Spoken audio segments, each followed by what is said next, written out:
ایک بندہ جہنم میں پڑا ہوا 1000 سال سے یا حنان یا منان کی صدائیں لگا رہا ہوگا۔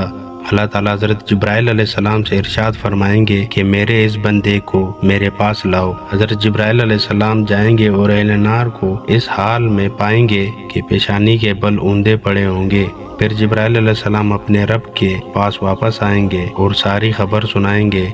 اللہ تعالیٰ ارشاد فرمائیں گے کہ اس کو میرے پاس لاؤ، بے شک وہ فلاں فلاں جگہ میں پڑا ہوا ہے۔ پھر حضرت جبرائیل علیہ السلام اس کو اللہ تعالیٰ کی خدمت میں لا کر کھڑا کر دیں گے۔ اللہ تعالیٰ اس بندے کو مخاطب کر کے فرمائیں گے، اے میرے بندے، تو نے اپنا ٹھکانہ اور اپنے کیلولا کی جگہ کو کس طرح پایا؟ وہ عرض کرے گا، اے رب، بہت بڑا ٹھکانہ ہے اور بہت بری کیلولا کی جگہ ہے۔ پھر اللہ تعالیٰ ارشاد فرمائیں گے کہ میرے بندے کو دوبارہ لوٹا دو۔ تو یہ بندہ عرض کرے گا، اے اللہ، جب تو نے مجھے نکالا تھا تو مجھے یہ امید نہیں تھی کہ آپ مجھے دوبارہ اس میں لوٹائیں گے۔ پھر اللہ تعالیٰ ارشاد فرمائیں گے کہ اس کو چھوڑ دو۔